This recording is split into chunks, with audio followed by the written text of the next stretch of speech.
Some leaders see headcount. Brooke Sullivan sees humans. Today, we explore the hard conversations most companies dodge, the scaling moments most leaders miss, and the language that decides whether your culture takes root or quietly dies. Hello, friends, and welcome to I Know I Belong When, an innovation, unbiased production where bold voices, curious stories, and authentic impact amplify knowing that you are invited, seen, heard, and needed. Our conversations go from the boardrooms to the break rooms, from the sidewalks to our living rooms, from our relationships to ourselves. We explore the full spectrum of belonging, the joy of being seen, the pain of being left out, and the courage it takes to build spaces where every identity is welcomed, valued, and loved. We also hold space for each of our unique identities to joyfully prosper and thrive. I am your host, Christopher Bailone, someone who believes knowing you belong is a birthright.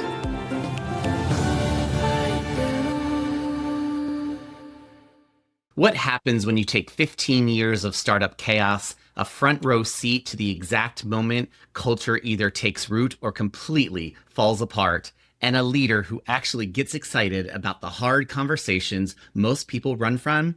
You get today's guest. Brooke Sullivan is a people and talent leader who has spent her career inside the beautiful mess of software companies and startups, building people functions from nothing, from zero, from the we don't even have an org chart yet, and turning that scrappiness into something real. She is currently the director of people and talent at Banyan Software, where she supports an entire portfolio of operating companies across HR operations, talent, compliance, and culture. And if that sounds like a lot, it is, because Brooke does not do small. She has a gift for what she calls scaling moments, that critical 20 to 100 person inflection point where culture either becomes the foundation or something you wish you had built. Brooke is a passionate advocate for people-first leadership, gender equity, and making inclusive culture something you actually feel in the small, everyday moments, not something that lives in a handbook collecting dust. She has navigated that transition multiple times. She has the battle scars and the breakthroughs to prove it. Speaking more of breakthrough moments, she reads over 100 books a year. Let that sit for a moment. Over 100. She is on a mission to get a library opened in her hometown, because of course she is. She's a mom, a community volunteer, someone who weaves equity, inclusion, and real human connection into everything she touches without making it a performance. And oh, there's one more thing. Brooke was captured in a photo posted by then Vice President Kamala Harris's own team on social media. It was the back of her head, though she's choosing to count it. Now, Brooke, I do have something that you need to know. The same thing happened to me. The back of my head, Kamala Harris's social media team. So before we get into this conversation, I need to officially declare us twins. That is non-negotiable. She is currently deep exploring AI adoption for HR teams and genuinely believes that this is one of the most exciting moments to be working in this field. And I completely agree with you. Brooke, welcome to I Know I Belong When. Christopher, thank you so much. It's very nice to be here with you. Yeah, thank you so much for being here too. We're going to talk about that back of head moment with Kamala Harris's team later in the show, but I'm very excited to hear about that story. Yeah, absolutely. I'm excited to share. So yes. We're having a twin moment. So you have spent 15 years building people functions inside software companies and startups. What is it about that world, the chaos, the scrappiness, the speed that keeps pulling you back in? Yeah, there's a bunch of things that I think pull my energy and my focus towards startups. And I think, for anyone who's worked in startups, there's this energy or this kind of vibration with folks that are creating something for the very first time. And it's really fun to be around. I've also worked in organizations that actually started in the 1700s. I worked at Dartmouth College a lifetime ago. And so I've been where, HR might have been invented. And that was a very interesting experience too. When they, walk you down this very long hall, they're like, these are where the files are. And it's like a building of dark windows. You're like, okay, well, that's interesting. And so I've seen, when HR has not been the leader of innovation and creativity, but it also, they're always building something. It was always, can we do it better? Can we do it more creatively? For instance, at startups, sometimes they can't always think about the holistic view of an employee experience. They're just trying to think about executing payroll and making sure people have benefits and that their employee files are done. And so, getting them out of that day to day of just setting something up to function as a business into more thought leadership and more engagement of what is someone's experience? What are they enjoying? Why would they join our company? What is our EVP? Those are all the kind of pieces I really love to dig into beyond kind of the tactile, like, okay, we need to make sure they have an onboarding folder. Those are important. Yeah, Um, well, that's great. And I think one of the things that even though there are organizations who have been around a long time, they're still innovative. So they might have that old room of all those dark hallway of absolutely. files, but I think that startup mentality, that scrappiness, I think is also something that is really exciting, but also can be really nerve-wracking at times. 100%. Yeah. And I mean, we talked about, an Ivy League that's created in the 1700s. When I joined, they were really working on their DEI position. It was not revolutionary by any means, but it was new for them. How do we attract more diversity? How do we incorporate a sense of belonging? And I know we'll get to this as we talk, but into an organization that's well established where people have, I handed out a service pin at like our annual event that you have. Someone had been working there for 67 years. She started as a teenager in the mailroom of the college and then had like worked her way through her education and then started to work into research. And she just was really interested in solving cystic fibrosis. And so stayed on in the research center in the medical school. And I just remember handing it to her and being like, can you imagine working somewhere for 67 years and how proud you must be of your work? But also, what has she experienced as an employee over that period of time? And, it was very interesting. I bought her coffee and I'm like, I can remember just sitting down with her and learning what are some things as an employee that really deeply value. And so much of our experience is the people we work with. And that was a big piece of her puzzle. She's like, you've become part of the town. You become part of this community. You become the person that people go to for the answers because you've been here literally the longest. So Yeah, it yeah, was fascinating to kind of hear those experiences. But when you work in startups, you're never going to meet that person again. So how do yeah. you create an environment where someone does want to stay? I don't think 67 years is a reasonable expectation, but they want to stay for a set period of time during their career that it's going to feel meaningful and valuable. Yeah, what a stay interview that was with that around that cup of coffee. Yes. I was like, okay, tell me all the things. And she had all her original ID badges, which was like, Oh wow. okay, get it, girl. Time capsule. So Yeah, exactly. you describe yourself as somebody who gets excited about the hard conversations. When did you first Yeah. realize that this was your superpower and not something to apologize for? Oh gosh. I don't know that I ever realized it was my superpower, but I saw people coming to me often to be like, Hmm. can I talk this challenge out with you before kind of talking it out with the person that they needed to? And so you become this, pseudo counselor in a lot of ways. And it's like, well, people really need someone to listen and point out maybe some things that they're not noticing or not seeing or ask them, prodding questions to get them where they need to go. And so early in my career in talent acquisition, I was really able to get a lot out of candidates. And so when I was presenting them, they're like, how did you start talking about that with people? I'm like, I don't know. They just like shared it with me. Maybe it's my face. Maybe it's, but I think it was really just curiosity and wanting to learn more about someone and making them feel cared for and that I'm a place they can trust. And so they would come to me with some of their challenges. And then as I learned those things, leaning into more leadership in HR, I realized I don't shy away from those harder conversations. I'm more curious, like, how did we get here? What's happening for us? What's happening in this moment? What are we experiencing outside of work that maybe we're bringing into work? And so I was able to kind of show people there's more to just this moment that we're having challenge, that there's a bigger picture and have we navigated a little softer with each other. Beautiful. And one of the things we say here on the show is that belonging starts with listening.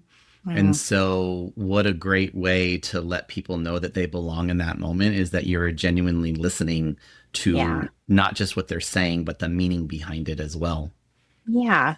I think HR, you can get really stuck in not seeing the whole person sometimes because you're just moving from reactionary moment to the next reactionary moment. And it's like, yeah, Yes. let's slow down as much as we can. There's a human sitting across from you, whether it's virtual or in person. And sometimes you're the first person that listened to them all day. Yeah. Yeah. Yeah. We have to remember that. It's kind of, when you're the cast member in Disney and somebody asks you, where's the 2 p.m. parade on Main Street? And you got asked that question 50 Oh, times yeah. already. You got to be able to answer it with, a smile on your face. So, It's over here. Come this way. Yeah, exactly. alrighty, friends. So on the show, we talk about names. Names are really important on getting belonging started right from the beginning. So, Brooke, what does your name carry for you? What stories behind it, the meaning, or the moment hearing it said in a certain way made you feel something? Yeah. I was like, yay, I love this question so much. Listening to other people's responses on your pod. I'm like, oh my gosh, he has to ask me this question. So I lost my mom last year, which was a really hard moment for me. And she was my person. Like when you have your soulmate in life, I feel very fortunate that my mom was my soulmate. I would love to say that my partner is my soulmate, and that's cute. I genuinely chose him in life, but my mom was my best friend. She just was always my twin's flame. We connected on so much. We certainly had our moments as mother daughter that everyone goes through, but she was my first call in the morning and my last call at night, and she unfortunately passed. And so my name means a lot to me, one, because she gifted it to me, but when she was having me and bringing me to this world, she was going to name me Emily, which is a lovely name. But she met me in the hospital when I was turning blue and purple and not breathing. And the name didn't feel strong enough to her. And the nurse that actually identified what was wrong with me, her name was Brooke.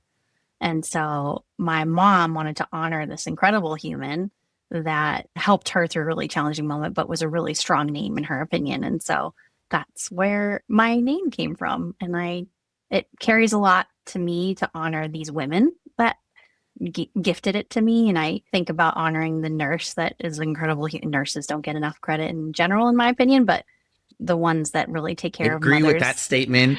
My mom's a nurse, so I will back that There you statement go. up. And somebody who I am the same way. My mom, I talk to my mom every morning. It's Mm, somebody who I talk to on the phone when I'm having my coffee, getting my day started. She's the person I seek out counsel, much to the chagrin of the awesome men who have come into my life like you. My mom is my soulmate. yeah. She's my ride or die next to my boys. Yeah. But yeah. So another thing we share together. No surprise. That's probably why we're attracted to each other in the universe. It's like we Yes, we love yes. these strong women in our worlds. We do. We do. Okay, so in the startup world, things move really fast and people can Yeah. become interchangeable. How do you make sure that people around you know that they are seen, Mm, starting from something as foundational as their name? yeah, absolutely.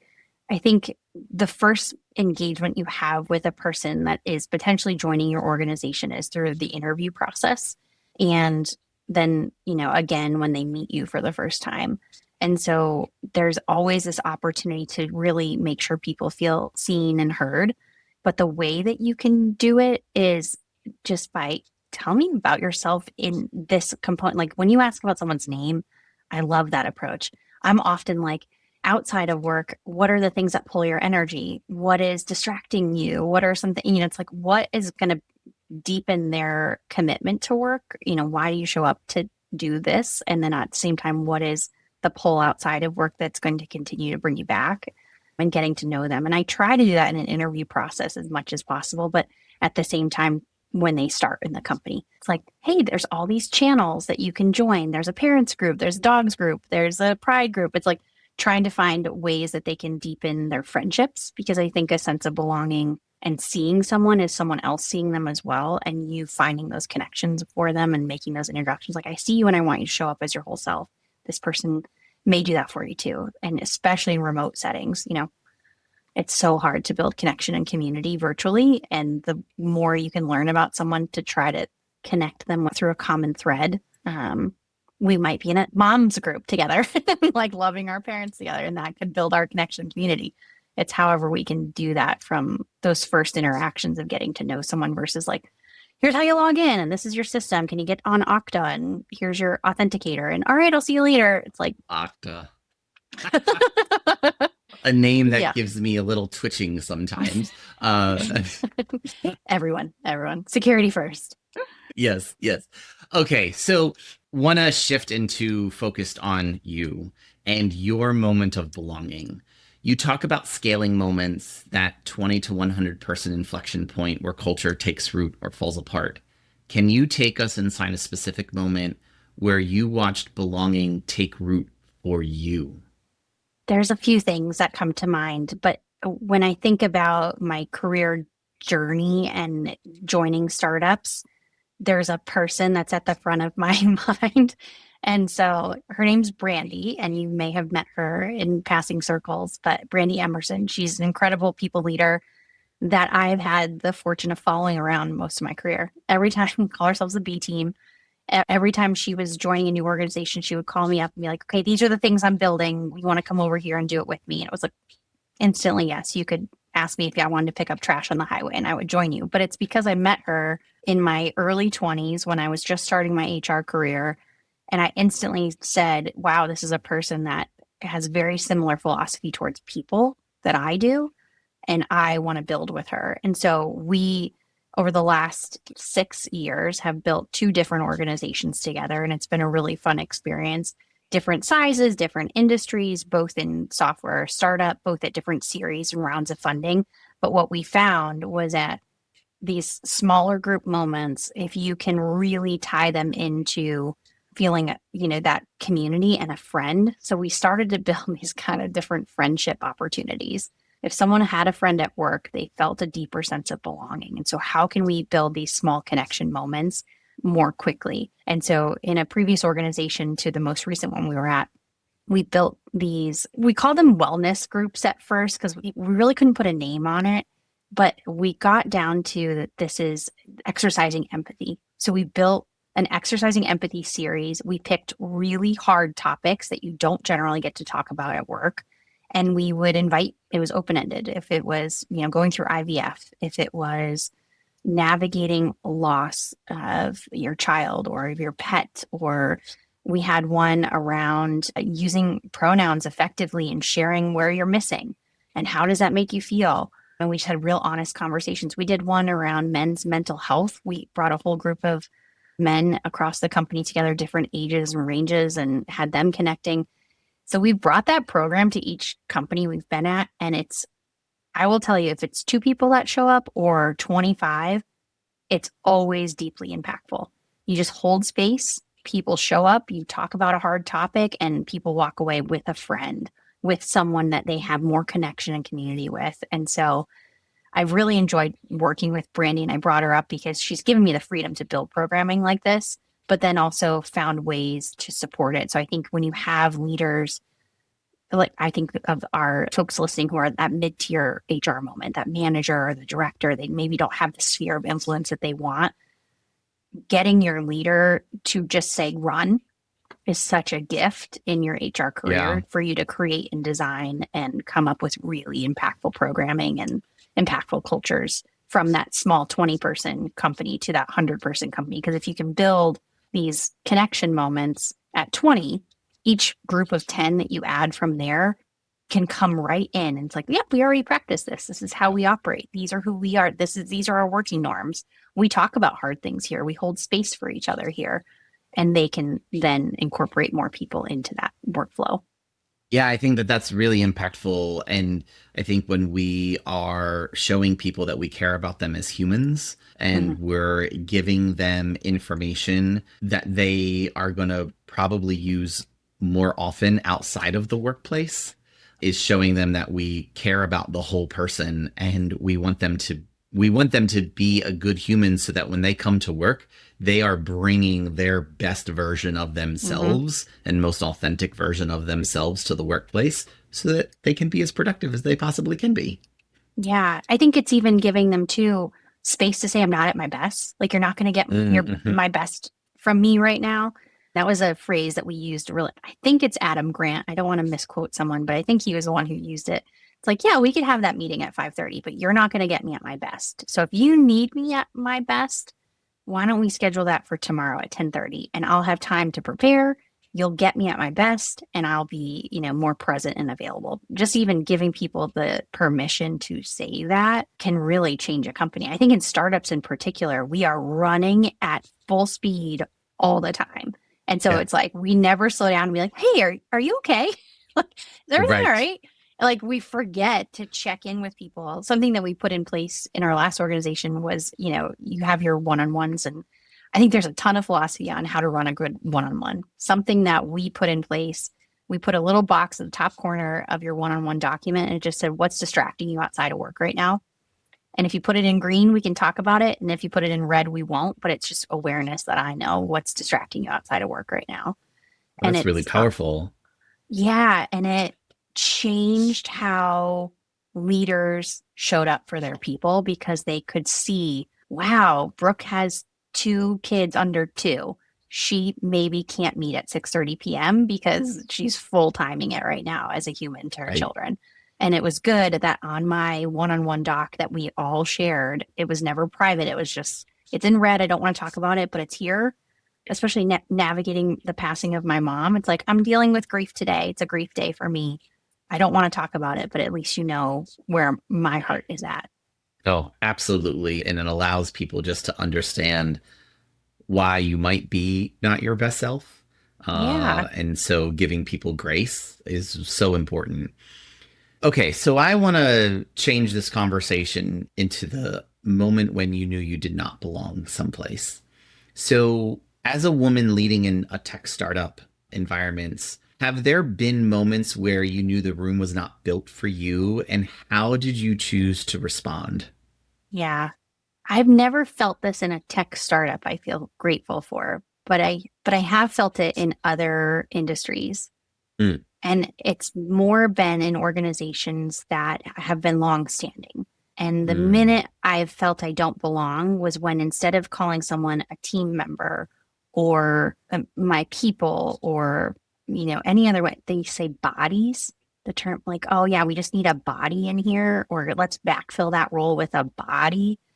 And it instantly, yeah, like the face you're making is how my heart feels. And then like my gut goes, like, get me out of here instantly. Like these are not my people because I am so much more than a body. Like what is yes. happening? And it's an instant inflection point when I meet a new leader. And if they ever refer to their people or the people that they are gifted to care for, which is how I feel about leadership, you are gifted to care for these people. If they refer to them as bodies, I'm like, TV timeout. We don't use that word. Like, people are team members, they are our folks, our employees occasionally, but it is never body. And I've been in a few organizations, and unfortunately, that is a terminology that they use very readily and very frequently. And it was like, okay, I'm out. Yeah, that feels very medical, feels like gross anatomy 101, right? There are these bodies here, Yeah, right? like let's Like, just move the widget. And it's like, no, right. no. No. No, no, no, This is no. like Yeah, I feel you on that I one. I yeah, wouldn't I be have able to to care belong for in them. that environment either. So totally feel you on that one.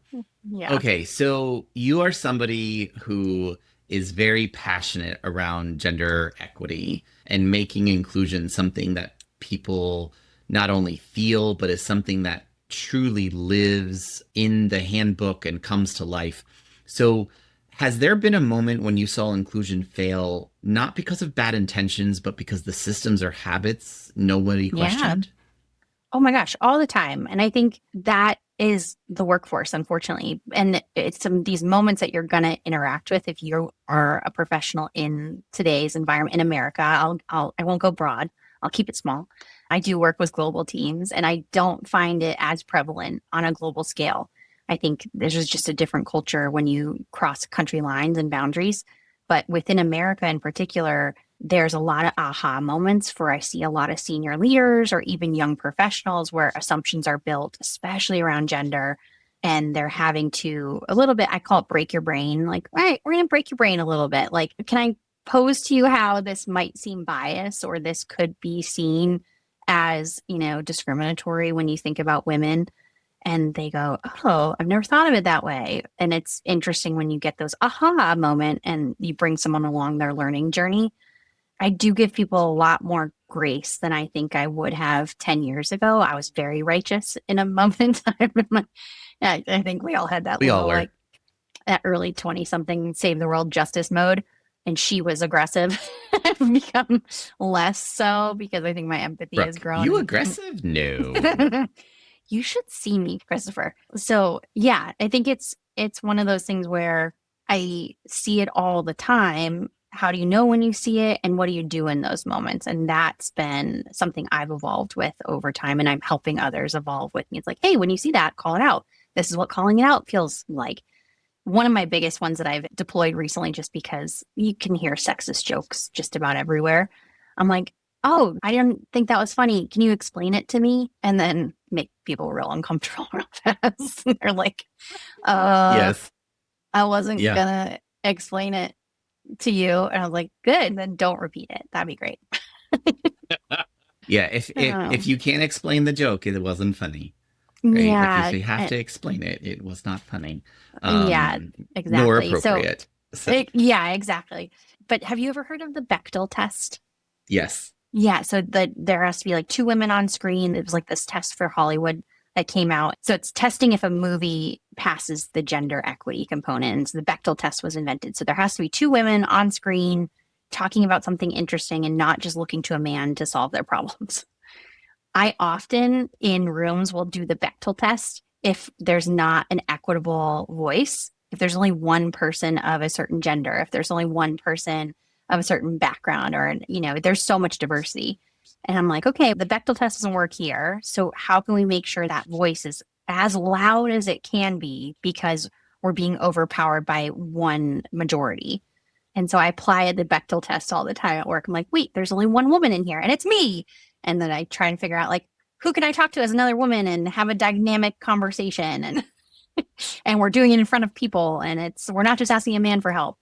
And often in tech, you're the only woman in the room. And so you have to find out how loud you can be and then also who your partners are and how they can advocate for you too. No, I think that's really great. It's one of the things I say. I ask the team to ask the question, who's missing from the conversation? I love that. Yes. Right? Because I think a lot of times we look around the room and we go, is everybody here who needs to be here? And we all shake our heads yes and go, yep, yep, yep, everybody's here. But when we ask the question of what voice is missing, then we Yeah. truly start to understand who is not represented.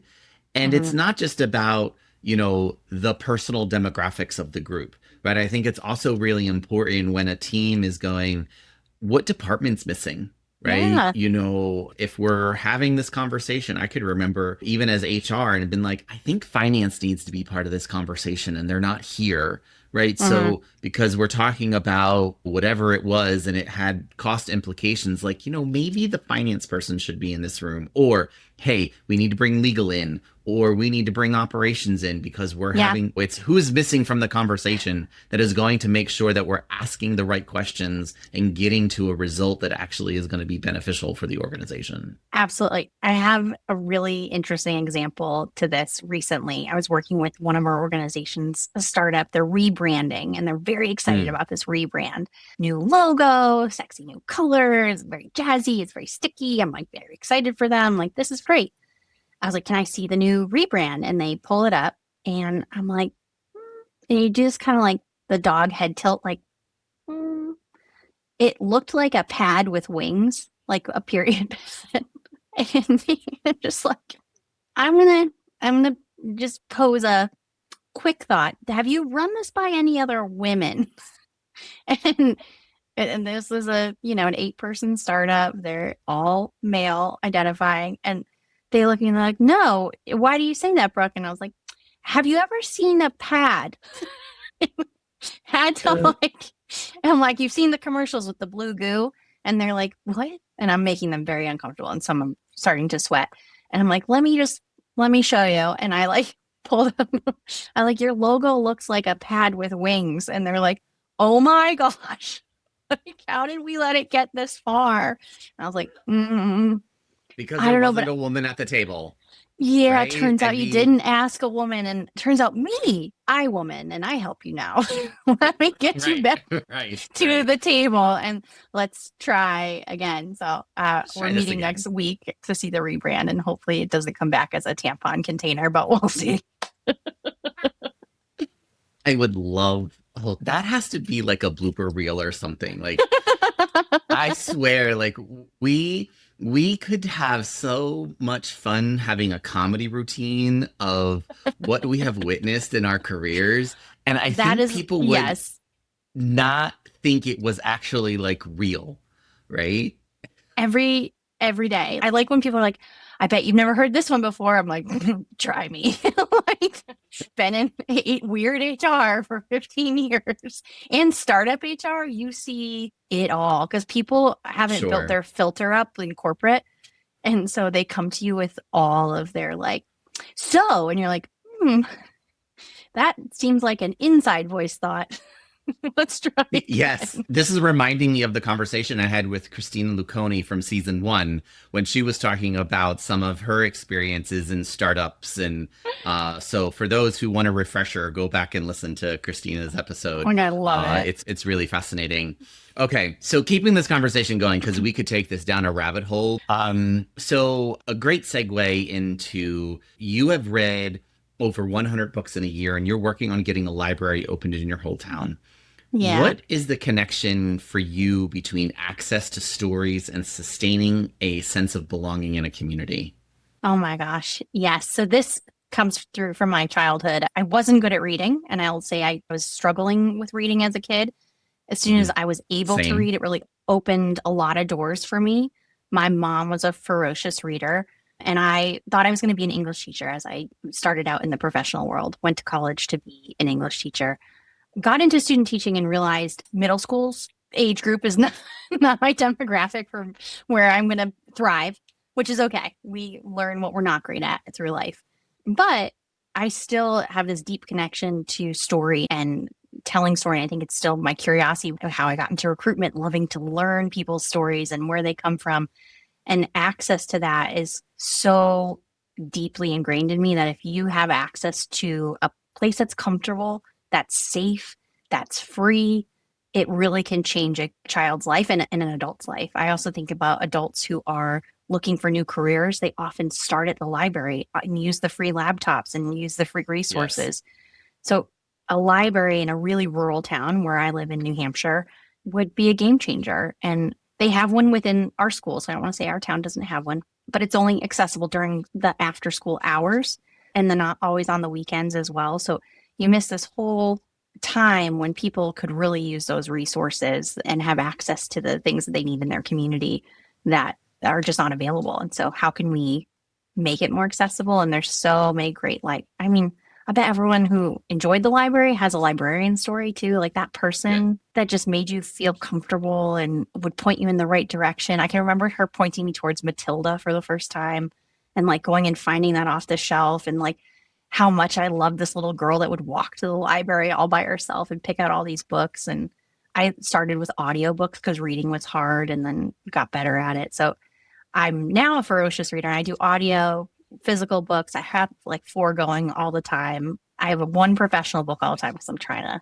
even it out from all of my like fairy fae literature. But I just love story and I love writers. Every writer is such a fascinating human. Yeah, yeah, yeah. I had a library right down the street from where I grew up, and I was always there. Uh, Love it. it was just an awesome place to be, even for a kid who also struggled with reading, right? And I Yeah. think, it was just a place to go immerse yourself.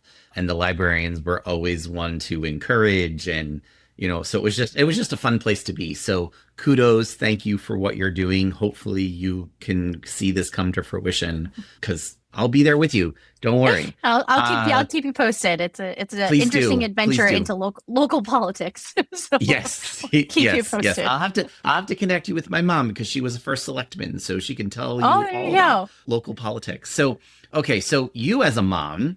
as a volunteer, a leader, how do you sustain your own sense of belonging when you're pouring so much of yourself into building it for everybody else?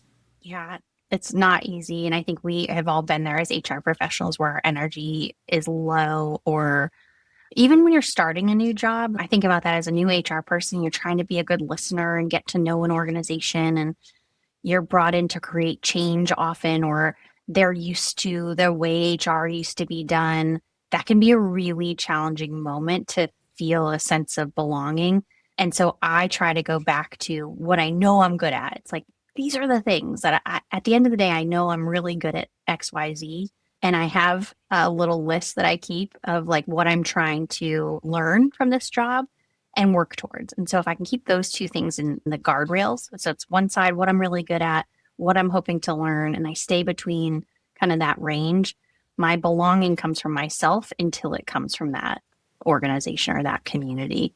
But if you don't have those two, I often think you lose your way, and that the compass that you need, that guiding internal compass of your value, can be really challenging to find, especially when maybe the culture isn't accepting of some of the things you want to bring, or maybe the culture isn't ready for some of the things you want to bring, Right. or the leadership team is like, we have no money for exercising empathy. Why are we even doing that? What's the ROI? You're like, if you don't have people, you have nothing. I don't know how to tell you this. Right. And Right. like, let me point to the very simple fact. If you have no one working here, none of the work gets done. They need to like working here. Yeah, they do.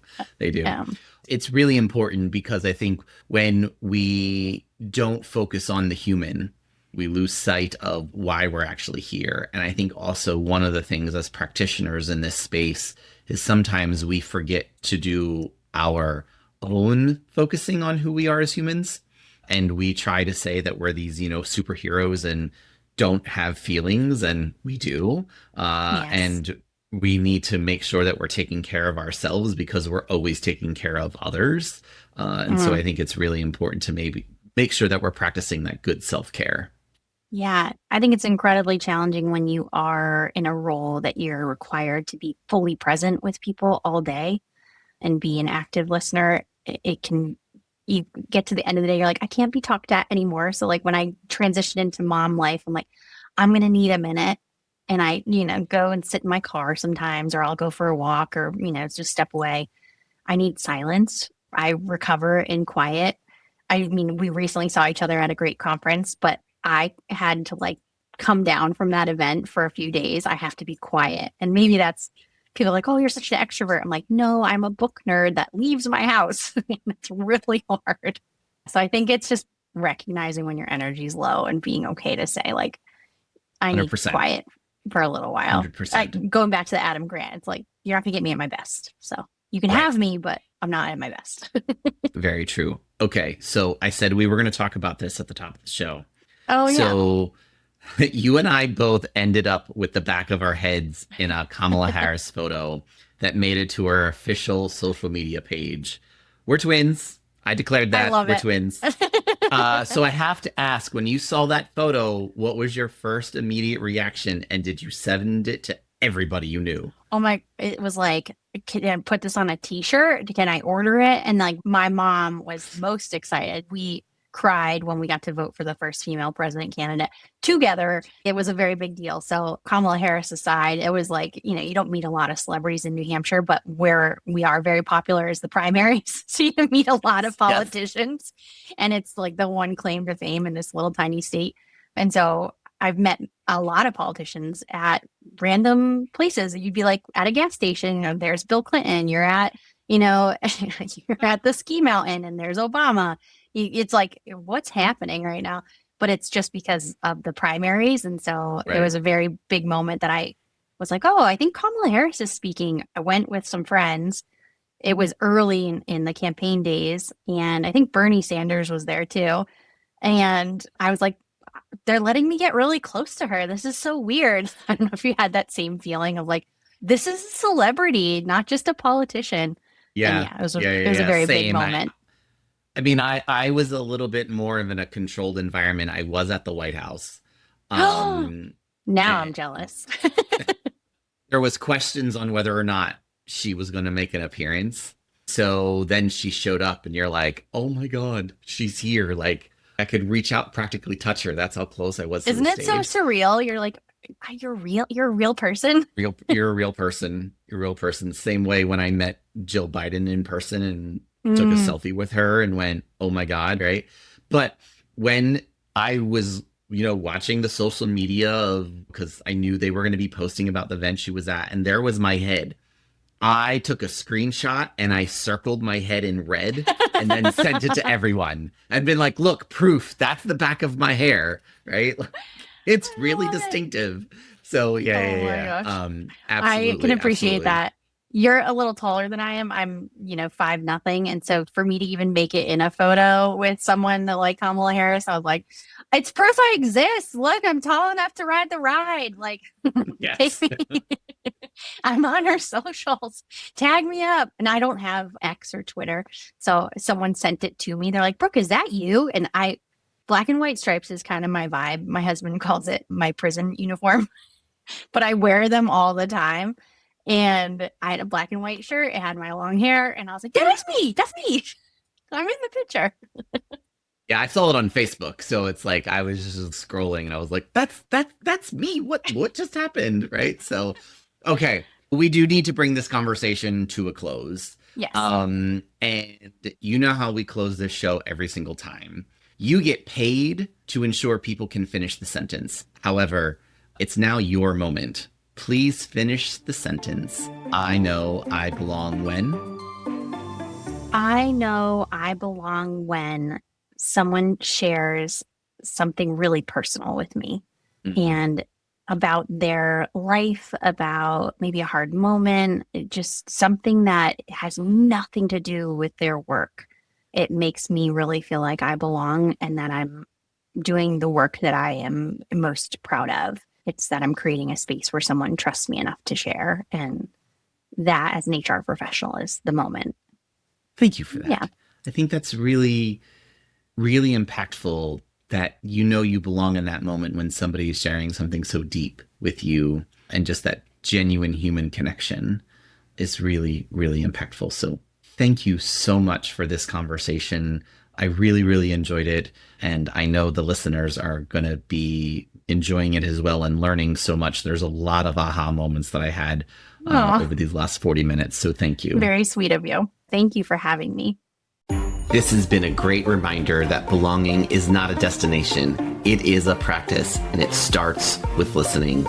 Friends, if this episode challenged you to move outside your comfort zone, please follow our show and give us that 5-star review you want to give, and add a comment about what you will do to champion a culture of belonging.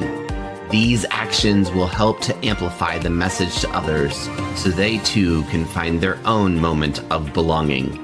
Whether it is navigating the complexities of workplace culture, finding acceptance in a new school, building trust in a local community, or forging identities within our own families, these stories reflect the raw, honest, and unfiltered journeys each of us take every day.